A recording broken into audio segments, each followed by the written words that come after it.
Tiga minibus ini terlibat tabrakan beruntun di atas jembatan Ampera Palembang dan mengalami kerusakan parah di bagian depan dan belakang.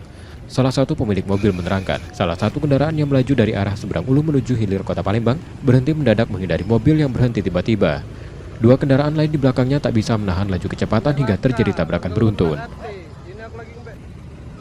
Jadi ada iring-iringan pelan-pelan, mobil di depanku, mobil Brio 1624 itu awal itu di depanku.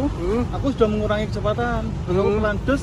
Ada masnya ini mobil apa namanya Trans 15 dari belakang, udah dus. Oh, awalnya mobil Brio ini ngerem mendadak atau apa? Mendadak. Tapi kita nggak sempat nabrak. Aku belum nabrak. Nggak nabrak. Enggak, yang nabrak itu dari depan. Oh, dihantam dari belakang, akhirnya mobil kita maju gitu. Maju betul. Oh, tadi ada apa di depan, Pak?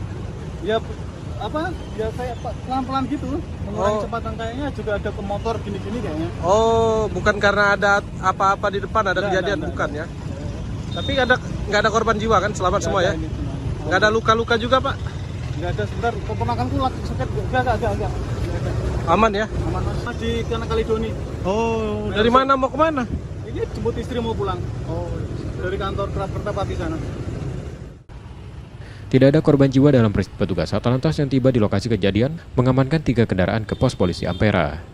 Akibat kejadian itu lalu lintas di atas jembatan Ampera sempat macet hingga 1 km. Yudi Kiswanto, Kompas TV, Palembang, Sumatera Selatan.